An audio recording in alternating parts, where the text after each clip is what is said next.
histoire vraie qui a eu lieu dans un des pays musulmans de cette époque et dans ce siècle.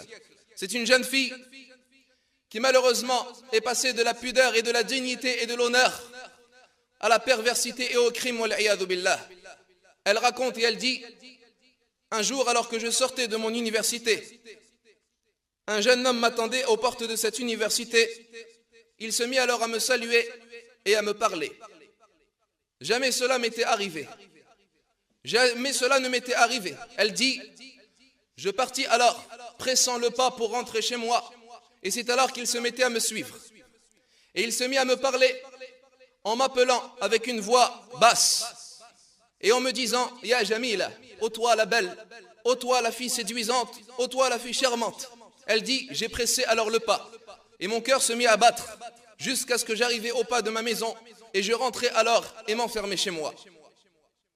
Elle dit: la nuit qui suit alors je n'ai pas trouvé le sommeil et je n'ai pas dormi de la nuit, repensant alors à cette scène qui me frappa et me choqua car cela ne m'était jamais arrivé.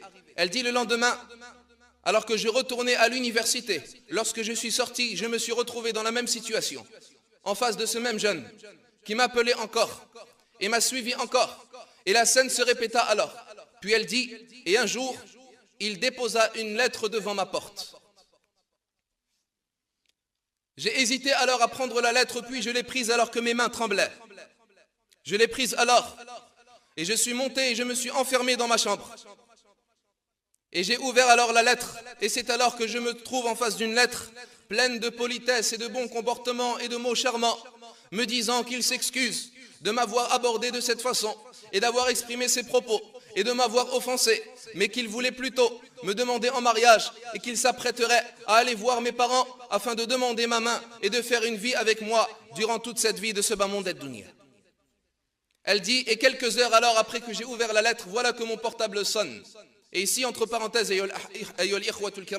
le fléau du portable, qui malheureusement a causé un grand nombre de préjudices chez les jeunes de la religion de l'islam. Ce portable, est une liberté pour le jeune. Il peut se permettre d'appeler qui il veut et de recevoir des appels de qui il veut. Mais même plus, comme vous le savez, avec le portable, le jeune peut même aller sur Internet.